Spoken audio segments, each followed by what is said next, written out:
खबरों में बने रहने के लिए बेल आइकन दबाएं और फर्स्ट इंडिया न्यूज को सब्सक्राइब कीजिए।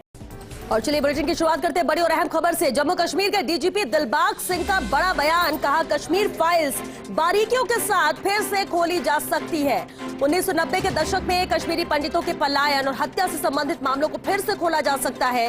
वकील एवं सामाजिक कार्यकर्ता विनीत जिंदल ने मांग की थी। राष्ट्रपति कोविंद को लिखे पत्र में यूटी प्रशासन को निर्देश देने की मांग की थी। कश्मीरी पंडितों की नरसंहार से संबंधित सभी मामलों को फिर से खोलने और उनकी जांच के लिए एक विशेष जांच दल के गठन की यहां मांग की गई थी। तो बेहद अहम है और बेहद अहम ये बयान जम्मू कश्मीर के डीजीपी दिलबाग सिंह का ये बड़ा बयान है, जिसमें उन्होंने कहा कि कश्मीर फाइल्स बारीकियों के साथ फिर से खोली जा सकती है। 1990 के दशक में कश्मीरी पंडितों के पलायन और हत्या से संबंधित मामलों को फिर से खोला जा सकता है। वकील एवं सामाजिक कार्यकर्ता विनीत जिंदल ने इसे लेकर मांग की थी। राष्ट्रपति कोविंद को लिखे पत्र में यूटी प्रशासन को निर्देश देने की यहां मांग की गई। कश्मीरी पंडितों की नरसंहार से संबंधित सभी मामलों को फिर से खोलने और उनकी जांच के लिए एक विशेष जांच दल के गठन की मांग की गई। और इस वक्त हमारे साथ कश्मीर मामलों की जानकार मीनाक्षी आचार्य जी फोन लाइन पर जुड़ चुकी हैं। मीनाक्षी जी, बेहद अहम है, जहां कश्मीर फाइल्स को दोबारा खोला जा सकता है, ये जो बड़ा बयान दिया है कश्मीर के डीजीपी दिलबाग सिंह ने, इसे कैसे देखते हैं और कितना जरूरी है ये?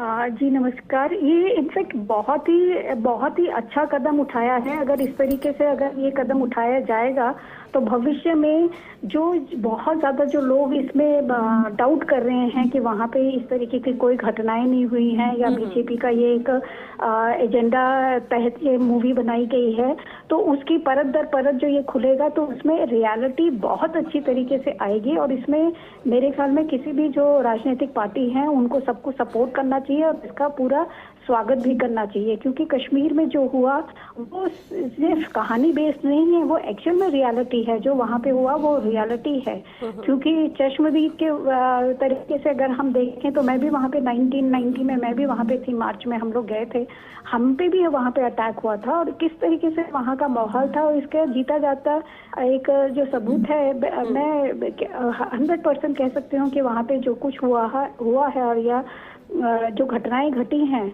वो पूर्ण रूप से सही थी और गलत कहीं पे भी किसी भी तरीके से नहीं दिखाया गया है। तो सांच को आज क्या अगर इस तरीके से पहल की जाती है तो बहुत बड़ी बात है, बहुत स्वागत योग्य बात है। बिल्कुल मीनाक्षी जी, जैसा कि आपने कहा कि आपने खुद उस वक्त वो चीजें एक्सपीरियंस की थी 1990 में, आखिर क्या वजह है कि इस पर अभी भी डाउट है इतने सालों बाद? क्यों हकीकत सामने नहीं आ पाई और क्यों कश्मीरी पंडित जो मजबूर हुए पलायन के लिए कश्मीर से देश भर में, वो अलग अलग जगह रह रहे हैं, वो आज भी इंसाफ की डिमांड करते हैं? आपको क्या लगता है, क्या वजह इसकी लगती है, क्यों नजरअंदाज किया गया?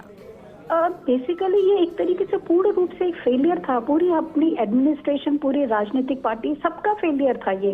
एक आप अपने ही लोगों को आप अपने ही देश में अगर नहीं बचा पा रहे हैं तो ये लॉ एंड ऑर्डर का पूरा एक तरीके से तांडव था, जो कि वहाँ पे माहौल जो खराब हो गया था।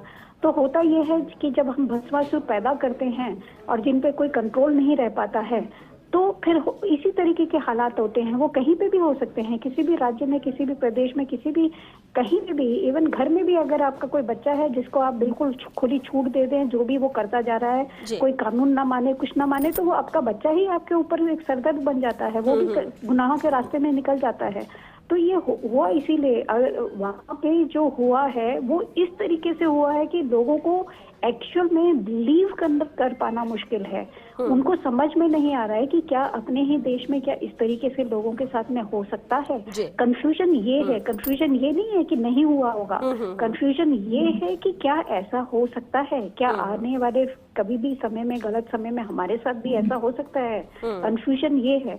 तो रियलिटी चेक अगर करना है, अगर फाइल खुलती है, अगर इस तरीके से केसेस अगर वापस से खोले जाते हैं तो ये बहुत ही सराहनीय कदम रहेगा, क्योंकि सुप्रीम कोर्ट में भी बहुत बारी इस तरीके से केसेस को खोलने की अपील की गई थी कि वहाँ जो 90 में जितने भी जो परिवार हैं जो वहाँ से विस्फोट हुए हैं, जो घरों से निकाले गए हैं, जिनके साथ बलात्कार हुए हैं, मर्डर हुए हैं, बहुत सारी चीजें हैं।